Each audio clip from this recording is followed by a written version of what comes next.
لا حول ولا قوة إلا بالله العلي العظيم. أعوذ بالله من الشيطان الرجيم. بسم الله الرحمن الرحيم. الحمد لله الذي هدانا لهذا وما كنا لنهتدي لولا أن هدانا الله. لقد جاءت رسل ربنا بالحق ثم الصلاة والسلام على سيد الأنبياء والمرسلين خاتم النبيين حبيب إله العالمين سيدنا ومولانا بالقاسم محمد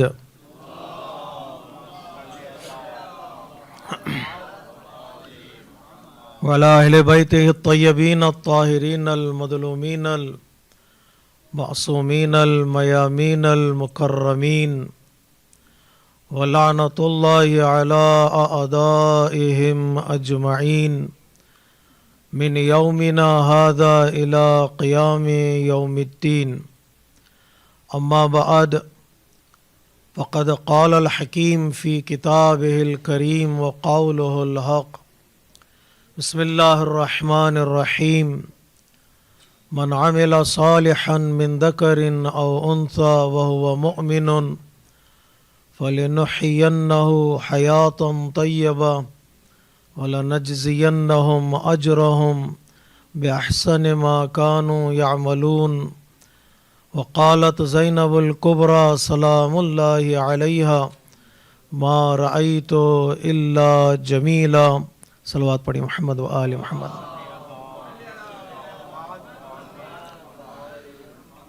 عزیزان محترم، ان مجالس اعزاء میں ہم حضرت زینب سلام اللہ علیہا اللہم صلی علی محمد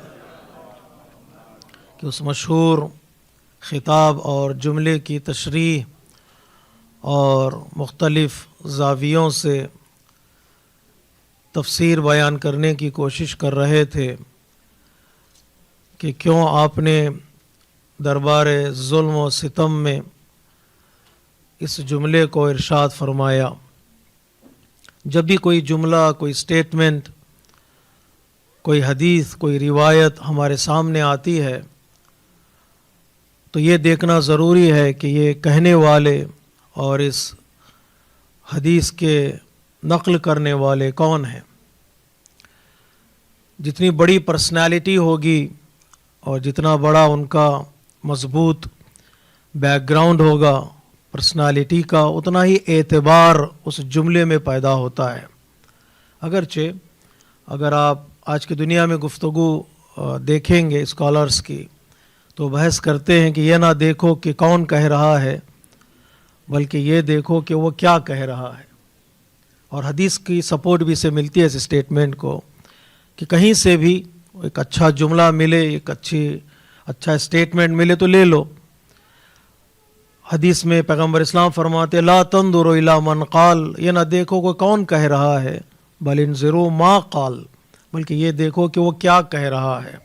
اگر اس جملے میں، اس اسٹیٹمنٹ میں نصیحت ہے، ایڈوائز ہے، لے لو، چاہے کسی شاعر سے ہو، کسی پوئٹ سے ہو، کسی اسکالر سے ہو. اور آج کل جو ورڈس آف وزڈم کے طور پر جملات گھومتے رہتے ہیں، کئی جملے اچھے ہوتے ہیں اور انسان اس کو سیو کر لے اور اس کو انسان پڑھ سکتا ہے، اس پہ انسان کی زندگی ان جملات سے بدل سکتی ہے. لیکن جہاں پر یہ گفتگو ہے کہ یہ نہ دیکھو کون کہہ رہا ہے بلکہ یہ دیکھو کیا کہہ رہا ہے، وہیں پر ہمارے اور آپ کے ساتویں امام سے حدیث نقل کی گئی ہے اللہم صلی علی محمد کہ کہنے والا جتنا مضبوط ہوگا، اس کا کردار جتنا مضبوط ہوگا، وہ پرسنالٹی جتنی مضبوط ہوگی، اتنا ہی اس کے کہنے میں اثر پیدا ہوگا اور اتنا ہی اس کلام میں معنویت پائی جائے گی، اسپریچولیٹی پائی جائے گی. اس لیے علامہ اقبال نے کہا تھا جو بات دل سے نکلتی ہے اثر رکھتی ہے. جو بات دل سے نکلی، جو پریکٹیکل ہوتے ہیں لوگ، جو پریکٹس کر جاتے ہیں، ان کی زبان سے جب جملہ نکلتا ہے ظاہر سی بات ہے اس جملے کا ایک اثر ہوتا ہے. امام فرماتے من اصغى الى ناطق فقط ابدا، کسی اسپیکر کو، کسی اسکالرس کو تم سنتے ہو تو لزنر بننے کا مطلب یہ ہے کہ آپ اس کی ورشپ کر رہے ہیں، اس کی عبادت کر رہے ہیں، اس لیے کتنا انسان محو ہو جاتا ہے، گفتگو میں ایسا لگتا ہے کہ وہ اس کا عاشق ہو چکا ہے، اس کا پیروکار ہو چکا ہے۔ فَإِن كَانَ النَّاطِقُ عَنِ اللَّهِ، اگر کہنے والا اللہ والا ہے، عابد ہے، کہنے والا اللہ والا ہے، پریکٹیکل ہے، تو فقط عبد اللہ، تو تم نے بھی اللہ کی عبادت کی ہے۔ فَإِن كَانَ مِنَ الشَّيْطَانِ فَقَدْ عَبَدَ الشَّيْطَانِ، اگر کہنے والا پریکٹیکل نہ ہو، پریکٹس نہ کرتا ہو، عبادتیں اس کی زندگی میں نظر نہ آتی ہوں، تو وہ ہو سکتا ہے تمہیں گمراہ کر دے، تمہیں راہ مستقیم سے ہٹا دے۔ اس لیے کہ کلام کا اثر ہوتا ہے لوگوں کے ذہن و دل و دماغ میں۔ اگر کلام دل سے نکلے، ایک باعمل انسان کی زبان سے نکلے تو اس کا اثر ہوتا ہے، اگر باعمل انسان کی زبان سے نہ نکلے ممکن ہے وہ بھی ڈیویٹ ہو جائے اور دوسرے لوگوں کو بھی گمراہ کر دے۔ تاریخ میں ایک ایک جملے نے ممکن ہے ایک ایک قوم کو آباد بھی کیا ہو، اور ایک جملے نے کسی قوم کو فنا بھی کیا ہو۔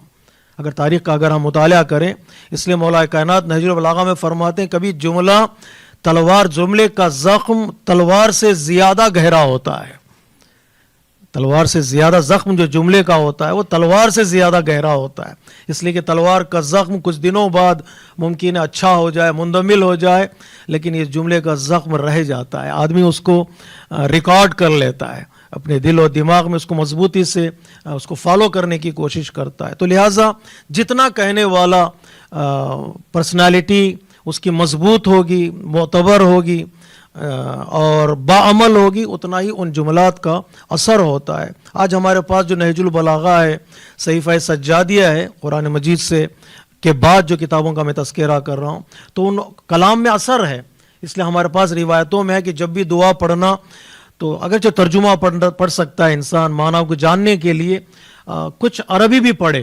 اور کیوں کچھ عربی پڑھے؟ اس لیے کہ ان کلام امام کا انسان کی زندگی پر اثر ہوتا ہے۔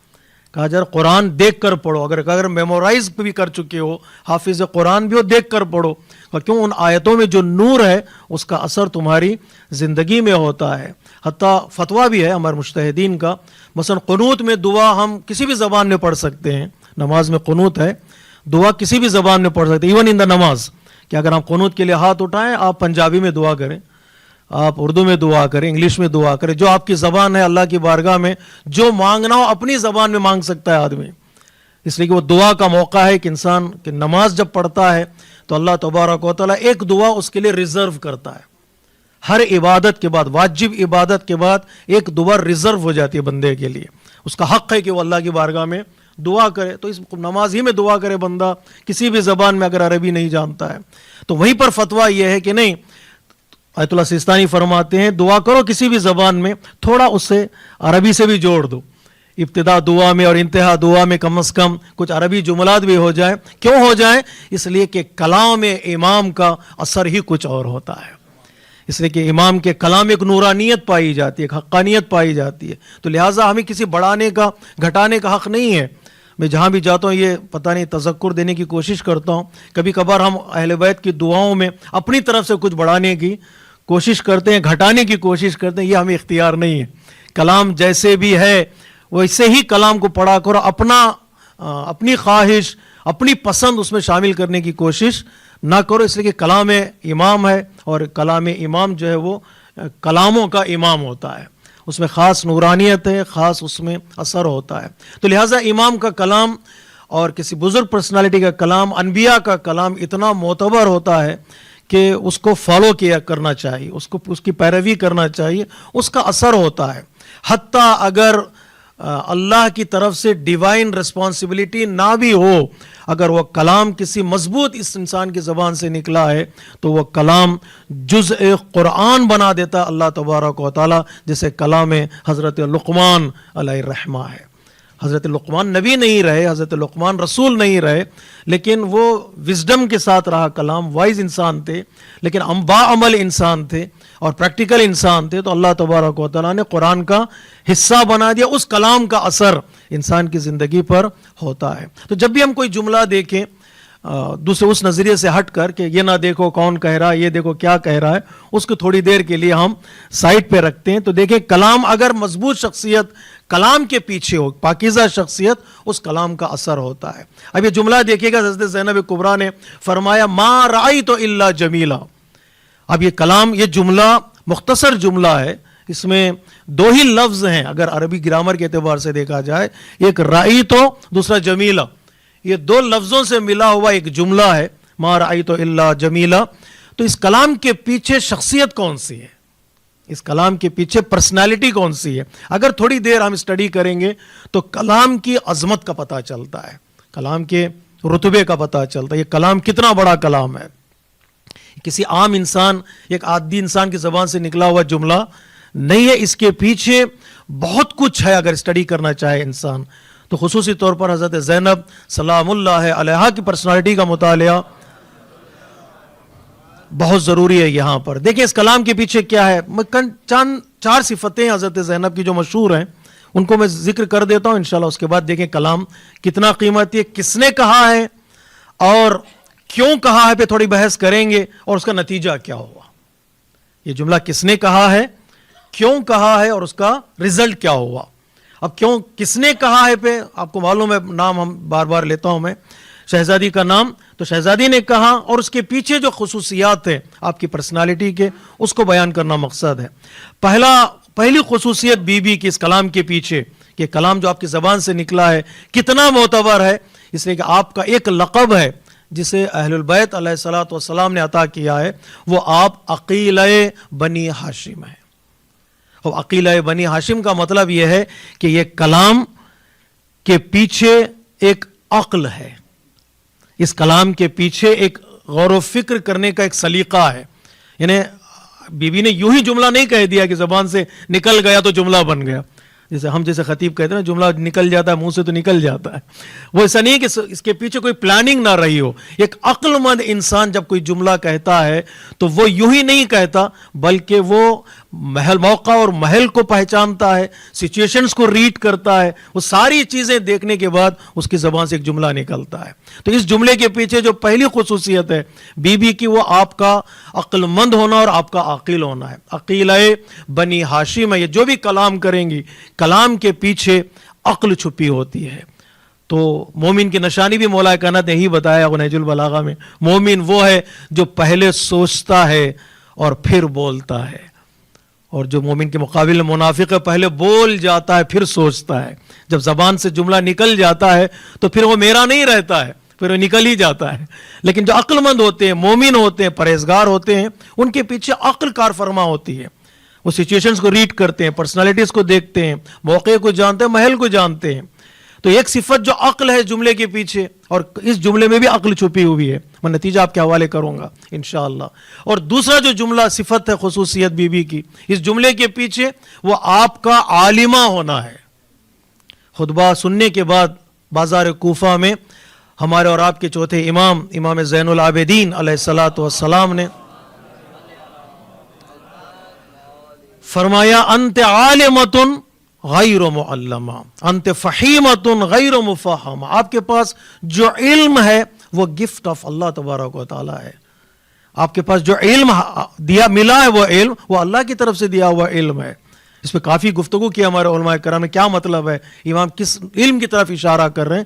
ایک تو علم غیر مستقیم اللہ کی تبارک و تعالیٰ کی طرف سے الہام کی صورت میں، انسپریشن کی صورت میں ممکن ہے، اسے غیر معصومین پر بھی اللہ تبارک و تعالیٰ نے الہام نازل کیا ہے، الہام کیا ہے۔ جیسے مادر موسیٰ ہے، مادر موسیٰ پر اللہ نے الہام کیا، وَأَوْحَىٰ إِلَىٰ أُمِّ موسیٰ، ہم نے وحی نازل کی موسیٰ پر۔ وحی کا مطلب یہ نہیں کہ ڈیوائن ریویلیشن ہو، جو بعض لوگ اعتراض کرنے لگتے ہیں، نہیں، الہام ہے، طریقہ کیسے اپنانا چاہیے اللہ تبارک و تعالیٰ۔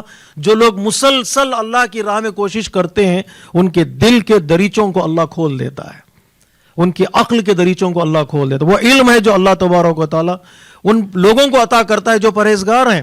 اس لیے بعض روایتوں میں اس بات کی طرف اشارہ کیا گیا ہے، العلم نور یغذفہ اللہ فی قلب من یشاء، کبھی علم کتابوں سے ملتا ہے، کبھی علم عبادتوں سے ملتا ہے۔ اس جملے پہ غور کیجئے گا، کبھی علم اللہ سے اپنے کنیکشن کو مضبوط کرنے کے بعد ملتا ہے، وہ علم ہے جو مضبوط علم ہوتا ہے، اور وہ علم ہے جو دنیا سے تھوڑا بہت، دنیا شاید آج کی دنیا اس کو سمجھ نہ پائے کون سا علم ہے، وہ علم ہے جو لطف پروردگار ہے. کہتے ہیں نا سجدے میں دعا کرتے یا لطیف ارحم عبدک ضعیف. یہ لطف پروردگار بہت بڑا کرم ہے اللہ تبارک و تعالیٰ کی طرف سے. تو وہ علم ہے جسے اللہ تبارک و تعالیٰ نے مسلسل جو راہ خدا میں چلتے چلے جاتے ہیں, اللہ تبارک و تعالیٰ ان کے لیے بند دروازوں کو کھولتا چلا جاتا ہے, بند دروازوں کو کھولتا چلا. وَمَن يَتَّقِ اللَّهَ, اس کے بعد کا جملہ کیا ہے؟ يَجْعَلْ لَهُ مَخْرَجًا. ماشاء اللہ, مَن يَتَّقِ اللَّهَ يَجْعَلْ لَهُ مَخْرَجًا. جو تقوی الہی اختیار کرتے ہیں اللہ تبارک و تعالیٰ ان کے لیے راہ نجات کھول دیتا. مخرجہ یعنی خروج, ایگزٹ کا راستہ. مشکلات میں ہیں تو نکل جائیں گے, پرابلمس ہیں تو نکل جائیں گے, اور ان کے لیے علم کا راستہ بھی کھل جائے گا, علم کا راستہ بھی کھل جاتا ہے. تو علم پیچھے ہو, یہ کوئی علم جو اللہ کی طرف سے الہام شدہ علم ہے, جو اللہ تبارک و تعالیٰ پاک دلوں میں نازل کرتا ہے, اور ایک علم ہے جو معصومین سے ملا ہے.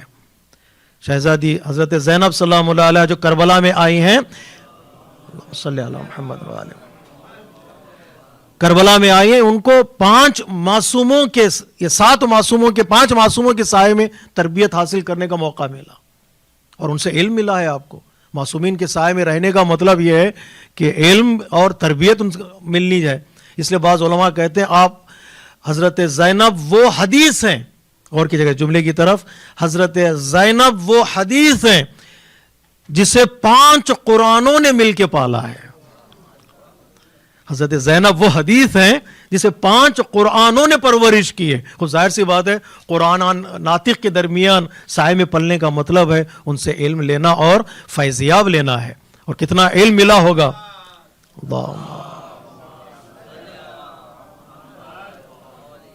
تو وہاں سے بھی علم آپ کو ملا ہے. تو آپ جو فرما رہے انت عالمۃ غیر معلمہ, آپ کے پاس جو علم ہے وہ علم یا اللہ کی طرف سے عطا شدہ علم ہے جسے ہم یقین رکھتے ہیں, یا معصومین کی طرف سے آپ کو وہ علم ملا ہے. آپ رازدار رہی ہیں. کبھی کبھار ہوتا ہے نا محرم ہونا پڑتا ہے, محرم یعنی رازدار. کچھ امام حضرت زینب سلام اللہ علیہ سے بات کرتے تھے. ہر امام نے ہر صحابی کو اپنا رازدار نہیں بنایا. رازدار ایک ہے محب ہونا, اور ایک ہے امام کا رازدار ہونا. ایک ہوتے ہیں نا بیسٹ فرینڈ ہوتے ہیں, ہمارے سیکریٹس کو جاننے والے فرینڈ ہوتے ہیں, یہ بہت ہی مشکل سے ملتے ہیں. مولا کائنات فرماتے ہیں جسے ایسا دوست مل جائے, رازدار دوست, اس کی زندگی اچھی ہو جاتی ہے. آج جو راز کو ایکسپوز کرنے والے اپنے آپ کو بہترین دوست سمجھتے ہیں, اور پتہ نہیں جو اس ڈائریکشن مجھے جانا نہیں ہے. رازدار دوست مل جائے بہت غنیمت ہے. اور بدبخت انسان وہ ہے جسے دوست ملے اور وہ کھو بیٹھے, کسی بدگمانی کی وجہ سے یا کسی خاص عادت کی وجہ سے وہ کھو بیٹھے. یہ بھی مشکل ہو جاتا ہے. رازدار ہونا بہت مشکل ہے. اصحاب امام میں کچھ لوگ رازدار رہے, صحابی امام کے بزم میں آتے تھے. ابو بصیر امام کے, چھٹے امام کے رازدار صحابی. حضرت کمیل مولا کائنات کے ایک رازدار صحابی ہیں. رات کی تاریکی میں لے جاتے تھے حضرت کمیل کو, امام نہج البلاغہ میں ہے, علم کے بارے میں بات کرتے تھے, کوئی اور اٹھا نہیں سکتا ہے. اس لیے آیت اللہ جواد عملی فرماتے ہیں مخصوص اصحاب کو امام نے سلیکٹ کیا کچھ مخصوص دعاؤں کے لیے. دعائے کمیل سب کے لیے نہیں ہے, سارے صحابہ دوسرے اصحاب کو امام نے تعلیم نہیں دی, کمیل کو تعلیم دی. کیوں؟ اس لیے کہ کمیل میں وہ ظرف تھا اس دعا کو اٹھانے کا. ورنہ اگر ظرف نہ ہو تو انسان مر بھی سکتا ہے. بات پہنچ رہی ہے آپ تک؟ نہج البلاغہ میں خطبہ حمام, حمام امام کے صحابی ہیں, انہوں نے تقویٰ کی سفارش کی, پرہیزگاروں کی صفات بتائی ہے. امام نے کہا واجبات کو انجام دو, گناہوں سے اپنے دامن بچا لو, کافی ہے. کہا نہیں مولا اور چاہیے. مولا نے تعمل کیا, کہا اور چاہیے مولا. صفات بتاتے گئے. حضرت حمام نے سنا ان صفات کو, آخری صفت جب امام نے بیان کی روح پرواز کر گئی, اٹھا نہیں پائے وہ. اسے یہ اگر متقین ہیں تو پھر ہم کون ہیں؟ وہ ظرف اگر نہ ہو تو انسان ممکن ہے دنیا سے چلا بھی جائے. کچھ لوگ ہیں جن کا ظرف ہوتا ہے, امام کہتے ہیں یہ میرا رازدار صحابی ہے. مالک اشتر جیسے لوگ, کمیل جیسے لوگ, ابو حمزہ استعمالی جیسے لوگ, انہوں نے دعاؤں کو اٹھایا ہے.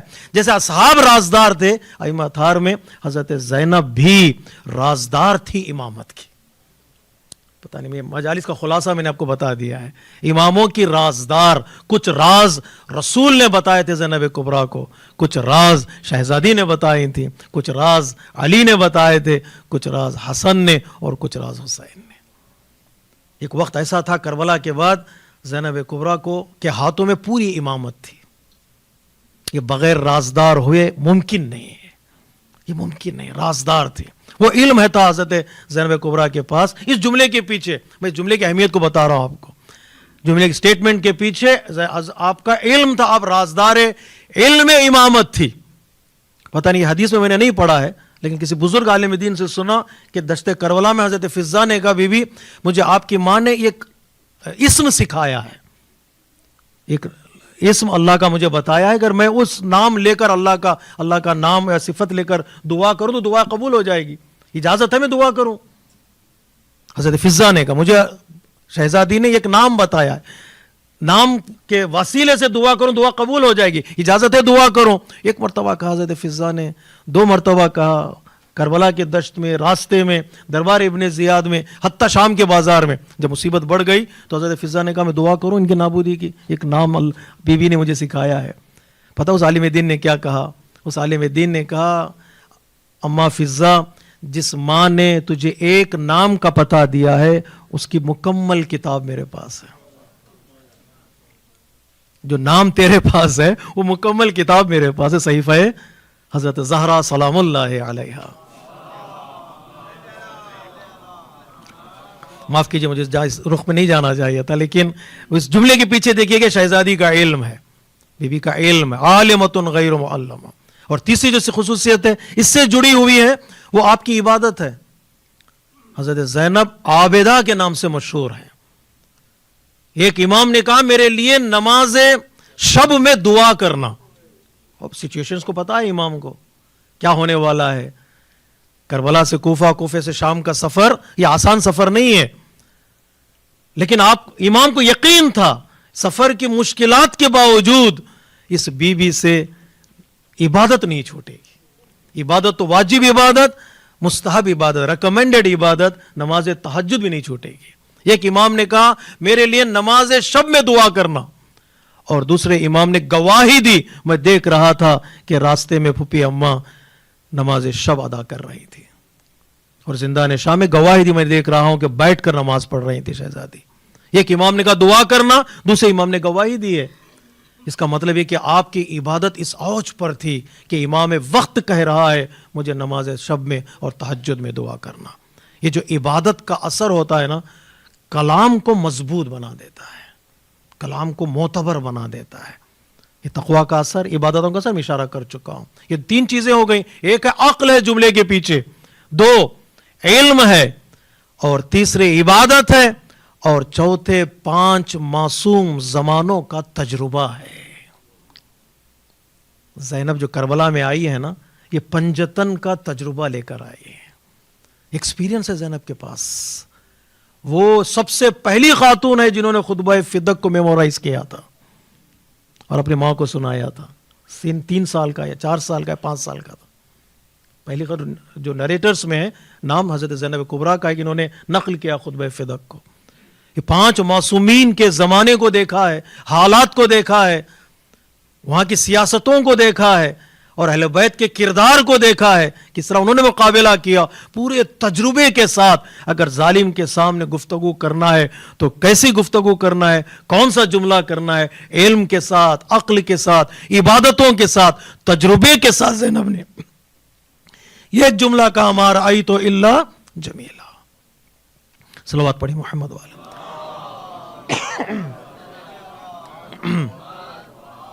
معذرت چاہتا ہوں. ایک جملہ کا ہمارا ای تو اللہ جمیلہ، تو اس کے پیچھے کون سی چیزیں ہیں؟ علم ہے، عقل ہے، عبادت ہے اور تجربہ ہے. اور یہ جملہ کتنا کارگر ہوگا، کتنا مضبوط ہوگا، نہ تنہا پرسنالٹی کو بتا رہا ہے، جملے کی قیمت بھی بڑھ جاتی ہے.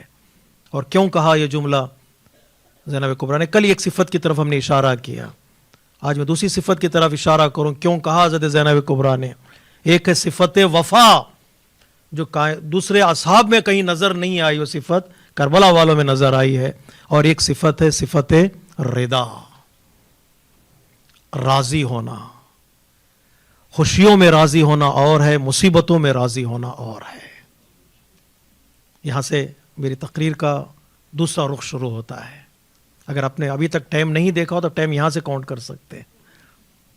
جو خوبصورتی ہے دشت کربلا کی، وہ دشت کربلا میں موجود حسین، اولاد حسین اور امام کا اللہ کی ہر نعمت پر اور ہر امتحان پر راضی ہونا ہے۔ یہ آسان کام نہیں ہے۔ رضا کی بات جہاں بھی آتی ہے نا تو ہم سلیکٹیو بن جاتے ہیں۔ کسی پرشین پوئٹ نے کہا تھا، کسی کو درد پسند، کسی کو دوا پسند، کسی کو وصل پسند، کسی کو ہجر پسند، کسی کو رہنا پسند، کسی کو جانا پسند۔ حتیٰ جابر بن عبداللہ انصاری نے کہا، جب دوسرے امام نے ان سے پوچھا تھا کیا حال ہے، کیف اصبحت، تو جابر نے سلیکٹ کر لیا نہیں۔ جابر نے کہا مجھے تندرستی سے زیادہ بیماری پسند ہے، امیری سے زیادہ فقیری پسند ہے، جوانی سے زیادہ بڑھاپا پسند ہے۔ سلیکٹیو ہو جاتا ہے آدمی۔ جب رضا کی بات آتی ہے، پسند کی بات آتی ہے، تو پلٹ کر جابر نے پوچھا تھا آپ کا کیا حال ہے؟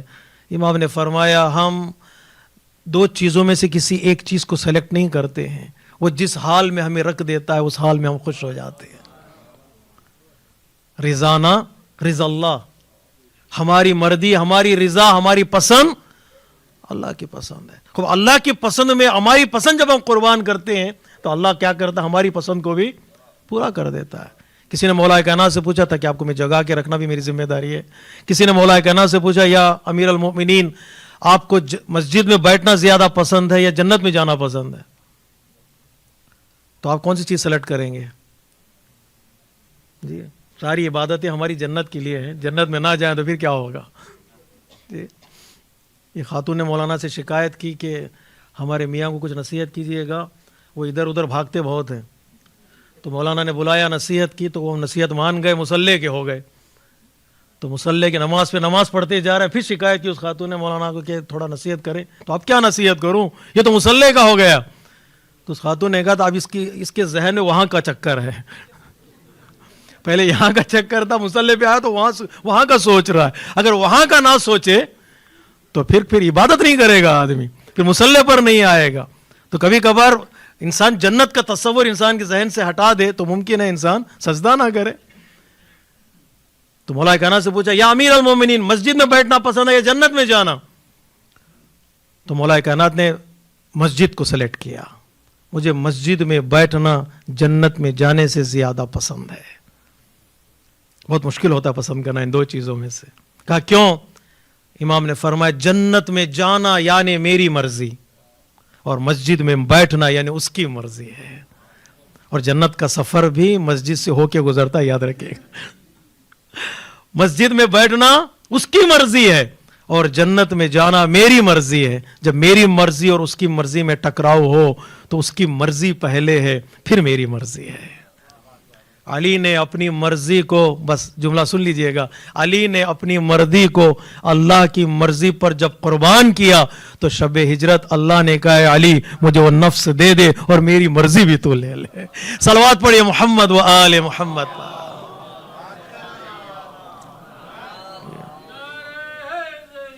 یا شکریہ آپ کا۔ علی نے کہا میری مرضی قربان ہے اللہ کی مرضی پر، اللہ نے کہا وہ نفس دے دے جو تیار ہو جاتا اپنی مرضی کو قربان کرنے کے لیے، وہ نفس لے کر میری مرضی بھی دے دیتا ہوں۔ من الناس من یشری نفسہ ابتغاء مرضات اللہ، یہ وہ مقام ہے جہاں انسان اپنی پسند سلیکٹ کر لیتا ہے، میری یہ پسند ہے، مجھے وہ پسند ہے، لیکن اپنی مرضی کو اللہ کے حوالے کر دینا بہت مشکل ہے، بہت مشکل۔ ایک پسند کی بات ہے، دوسرا راضی ہونے کا مسئلہ ہے۔ اللہ ہمیں ساری دنیا دے دے، ہم راضی نہیں ہوتے، ہم راضی نہیں ہوتے۔ مولا کائنات فرماتے بندے کا پیٹ سوائے قبر کی مٹی کے اور کوئی چیز نہیں بھر سکتی۔ بندہ راضی نہیں ہوتا، اور دے دے، یہ اور دے دے، اور چاہیے، اور چاہیے، اور چاہیے۔ لیکن اللہ کیا ہے، ایک سجدے پر راضی ہو جاتا ہے۔ دعا کو میں پڑھتے ہیں یا سری اور رضا، اے بہت جلد راضی ہو جانے والے۔ ایک صدقے پہ راضی ہو جاتا ہے، ایک سجدے پہ راضی ہو جاتا ہے، ایک توبے پہ راضی ہو جاتا ہے۔ اللہ تبارک و تعالیٰ بہت جلد راضی ہو جاتا ہے. اگر اس کو راضی کرنے میں آدمی کامیاب نہ ہو, بدبختی اس کی ہے, اللہ کی نہیں ہے. اللہ کہتا ہے اگر ساری رحمتیں ہونے کے باوجود تو جب جہنم چلا جائے, قصور تیرا ہے, قصور میرا نہیں ہے. دروازے میں نے کھلے رکھے ہیں, دروازے کھلے رکھے ہیں. امید اللہ تبارک و تعالیٰ کی بارگاہ میں انسان کو زندہ رکھنا ہے, وہ راضی ہو جاتا ہے. بندہ راضی نہیں ہوتا ہے. ایک تو بندہ راضی نہیں ہوتا, اگر راضی ہونے لگے اللہ کی عطاؤں پر, اس کو اللہ تبارک و تعالیٰ بہت بڑا کمال عطا کرتا ہے. اپنی رضا کو اللہ کی رضا کے حوالے کرنا اور اللہ کی رضا پر راضی ہونا ہے. جو وہ کرے, جو وہ دے, وہ جہاں ہمیں رکھے, اگر راضی ہو جائے, زندگی خوبصورت گزر جاتی ہے. سارے ہمارے پرابلمس یہیں شروع ہوتے ہیں کہ ہم اللہ کی انعامات یا نعمتوں پر راضی نہیں ہوتے. ہم کہتے ہیں ہمیں یہ چاہیے. اگر کہتے تو اللہ تجھے کیا چاہیے, تو انسان کی زندگی آسان ہو جاتی ہے اور ساری انسان کی زندگیوں کے سارے پرابلمس ختم ہو جاتے ہیں. جب ہم سلیکٹیو بن جاتے ہیں, اللہ تبارک و تعالیٰ پر ہمارا توکل اور بھروسہ ختم ہو جاتا ہے. اگر وہ جہاں رکھے, اب کربلا جانا ہے, اگر وہ چاہ رہا ہے تو ہم جا رہے ہیں. اور اس راستے میں ممکن ہے مشکلات کا سامنا کرنا پڑے گا. اگر اس راستے میں وہ مصیبتیں ہم پر مصیبتوں کے ذریعے امتحان لے رہا ہے, ہم راضی ہیں. ردن بقضائہ و تسلیما لامرہ. بہت مشکل ہوتا ہے رضا کی منزل کو. میں حدیث سنا دوں, اس کے بعد بات کو آگے بڑھاؤں. اللہ تبارک و تعالیٰ نے اپنی مرضی کو کہیں پر چھپا کے رکھا ہے.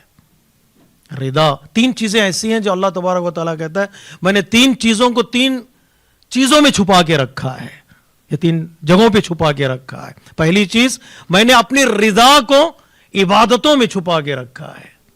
تو لہٰذا کسی بھی عبادت کو کم نہ سمجھنا, کسی بھی عبادت کو کم نہ سمجھنا. اللہ تبارک و تعالیٰ کہتا ہے میں نے اپنے غضب کو گناہوں میں چھپا کے رکھا ہے, لہٰذا کسی بھی گناہ کو چھوٹا سمجھ کر انجام نہ دینا. میں نے اپنے ولی کو بندوں میں چھپا کے رکھا ہے, تو لہٰذا کسی بھی بندے کی اہانت نہ کرنا. کسی بھی عبادت کو کم نہ سمجھنا, اس لیے کہ عبادتوں میں رضا ہے. کسی بھی گناہ کو کم سمجھ کر انجام نہ دینا, اس لیے کہ گناہوں میں غضب پروردگار ہے. کسی بھی بندے کو حقارت کی نگاہ سے نہ دیکھنا, اس لیے کہ میں نے اپنے بندے کو بندوں میں چھپا کے رکھا ہے. پتہ نہیں کون اللہ کا ولی ہے, پتہ نہیں اللہ کس کو پسند کر لیا ہوگا. تو رضا اللہ تبارک و تعالیٰ نے زمین پر کہیں پر چھپا کے رکھا ہے. اس رضا کو ڈھونڈنا ہے. کربلا والوں میں حسن جو پایا جاتا ہے, بی بی نے جو کہا ہے ما رأیت الا جمیلا, ایک وفا ہے اور دوسرے کربلا والوں کی رضا ہے. آسان نہیں ہے موت کو دیکھنا اور پھر موت کو گلے لگانا. اگر ایک آدمی ہمارے نگاہوں کے سامنے اس دنیا سے چلا جاتا ہے تو دوسرے لوگوں کا ایمان ڈگمگانے لگتا ہے, لوگ فرار کا راستہ ڈھونڈتے ہیں. لیکن اتنا رضا میں یہ لوگ ڈوب چکے تھے, رضا پروردگار میں مسابقہ کر رہے تھے کہ کون پہلے شہید ہوگا, کون پہلے شہید ہوگا. یہ دیکھیے رضا کی منزل کتنی بڑی منزل ہے. ہم یوں ہی یہ آیہ کریمہ نہیں پڑھتے امام کی شان میں, یا ایتھا النفس المطمئنہ ارجعی الی ربک راضیۃ. تو بھی اللہ سے راضی ہے, تو بھی اللہ سے راضی ہے, اور اللہ بھی تجھ سے راضی. تیرے سجدے سے اللہ راضی, اور اللہ کی عطاؤں سے تو راضی ہے. حسین راضی ہو گئے اللہ کی عطاؤں سے. کیا دیا اللہ نے حسین کو, کیا عطا کیا اللہ نے حسین کو. پر کیفی روایتیں ہمارے پاس ہیں.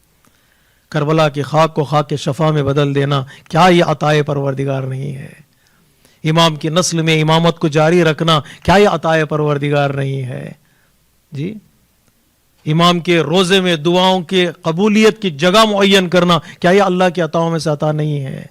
جو زیارت کے لیے جاتے ہیں ان کے اس سفر کو ان کے عمر میں شامل نہ کرنا, کیا یہ عطائے پروردگار نہیں ہے. یا امام کے ذکر کو بلند کرنا, کیا عطائے پروردگار نہیں ہے. چند خیمے جلائے ظالموں نے دشت کربلا میں, امام نے اللہ تبارک و تعالیٰ نے ہر خیمے کے بدلے دنیا کے گوشے گوشے میں حسین کے نام کا ایک گھر بنوا دیا. کیا یہ عطائے پروردگار نہیں ہے. چند دن پیاسے رہے امام دشت کربلا میں اللہ کی رضا کے لیے. آج دنیا کے ہر پانی پر کسی شہید کا نام لکھا ہوگا تو وہ حسین ابن علی کا نام لکھا ہوگا. کتنا پانی بٹتا ہے دنیا میں بنام حسین. چند بچوں کو حسین کے دشت کربلا میں شہید کر دیا گیا.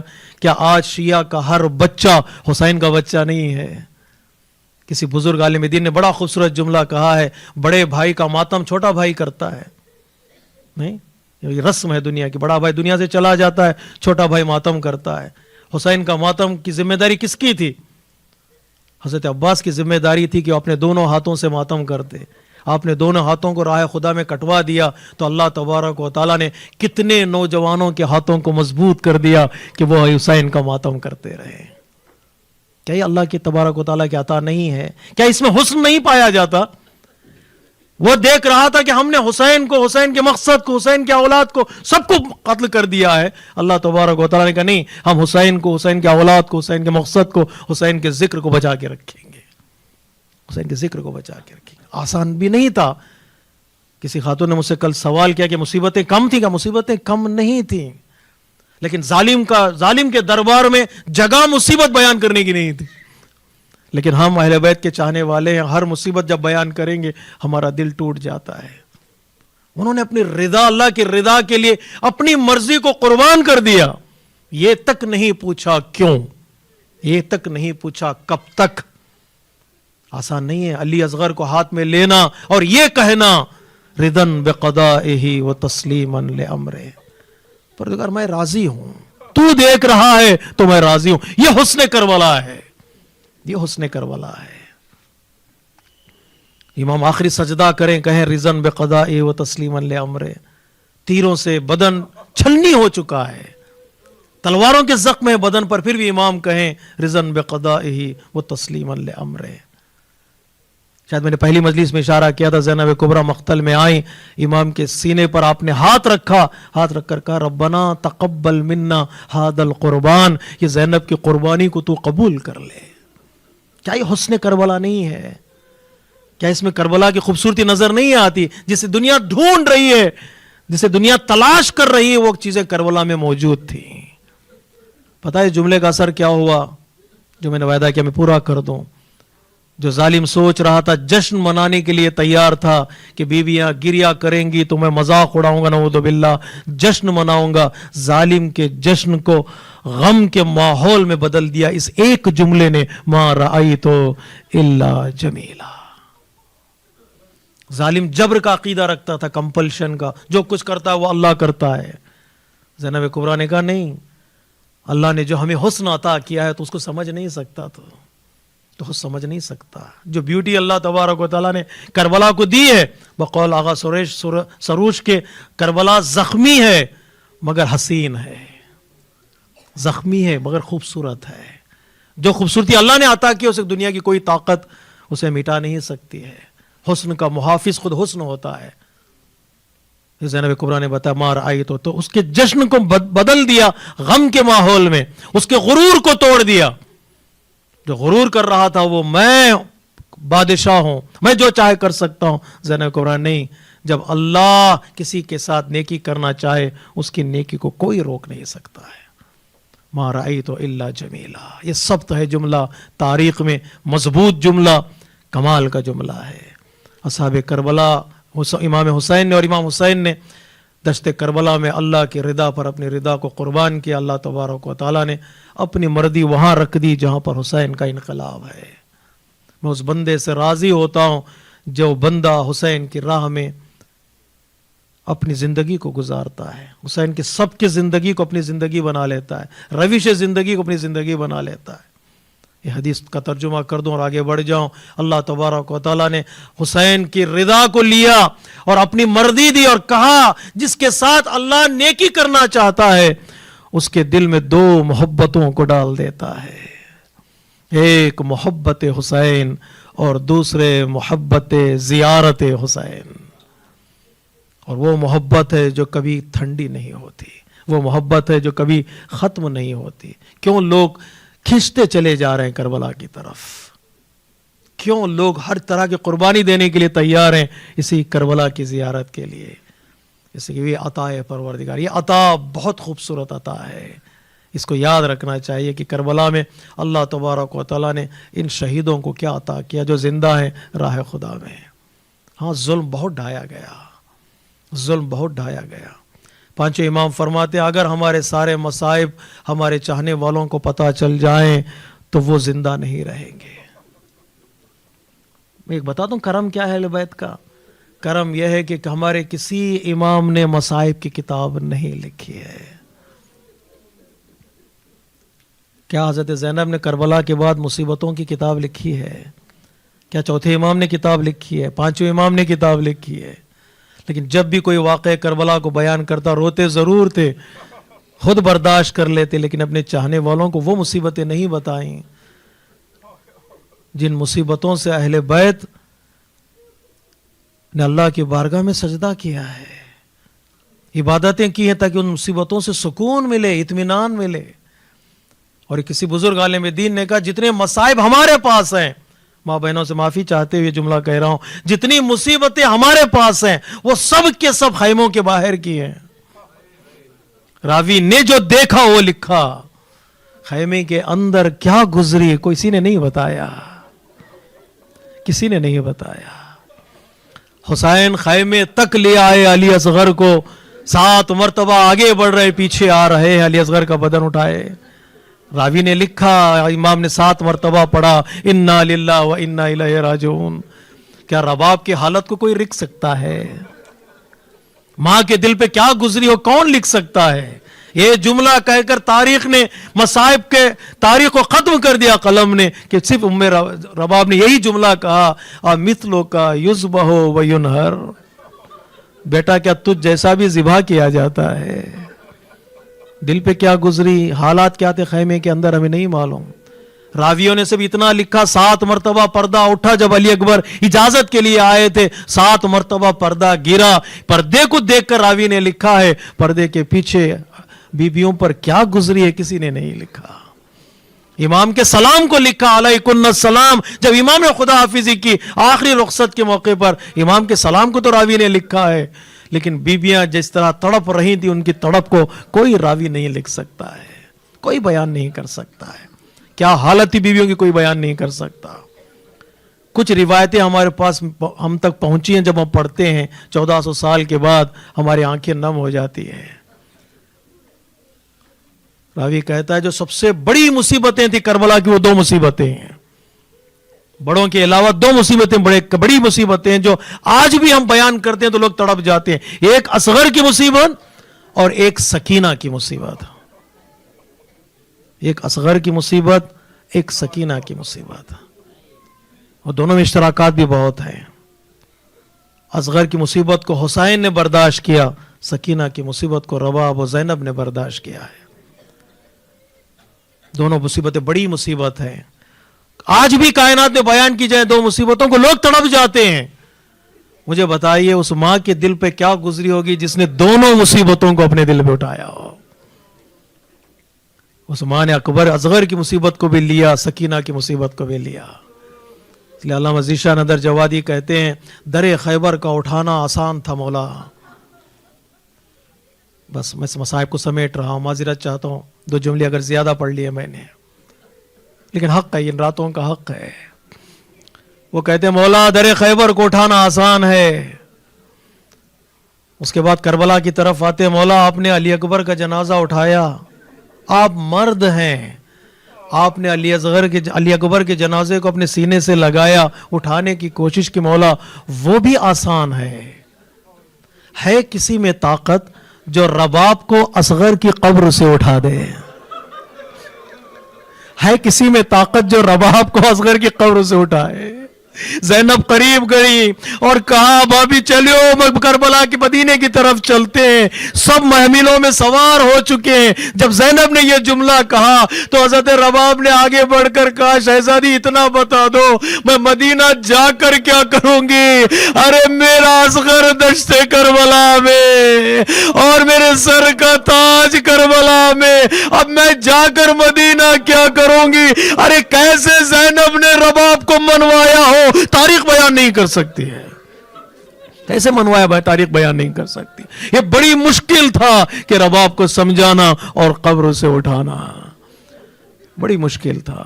ان بیویوں نے ان سب مصائب کو برداشت کیا اور مصائب کو اٹھایا اور قبر کر مدینے تک پہنچی ہیں. کتنا ضبط کیا ہوگا مجھے نہیں معلوم, کتنا صبر کیا ہوگا ہمیں نہیں معلوم.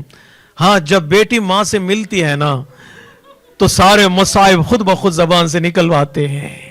زینب نے وہاں بہت گریہ کیا جب کربلا سے مدینہ آئی تھی، ماں کی قبر پر زینب نے سر رکھا، اماں ایک دو پہر میں آپ کا بھرا گھر، اماں آپ کی بیٹیاں ظالم کے دربار میں گئی، اماں ہمارے سروں سے چادریں چھینی گئی، اماں ہمارے بازوؤں میں رسن باندھی گئی، مکمل زینب مصائب پڑھتی رہی اور اتنا جملہ کہہ دیا، اماں اگر نامحرم نہ ہوتے تو زینب وہ تحفے آپ کے سامنے پیش کرتی کہ بازوؤں میں رسل کے نشان، پشت پر تازیانوں کے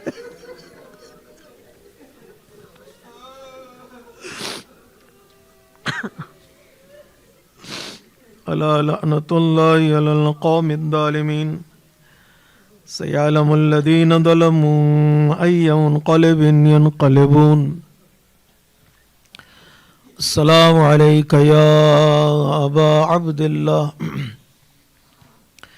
وعلی الارواح التي حلت بفنائک، علیک منی سلام اللہ ابدا ما بقیت وبقی اللیل والنہار، ولا جعله الله آخر العهد مني لزيارتكم۔ السلام على الحسين وعلى علي بن الحسين وعلى أولاد الحسين وعلى أصحاب الحسين ماتم حسين۔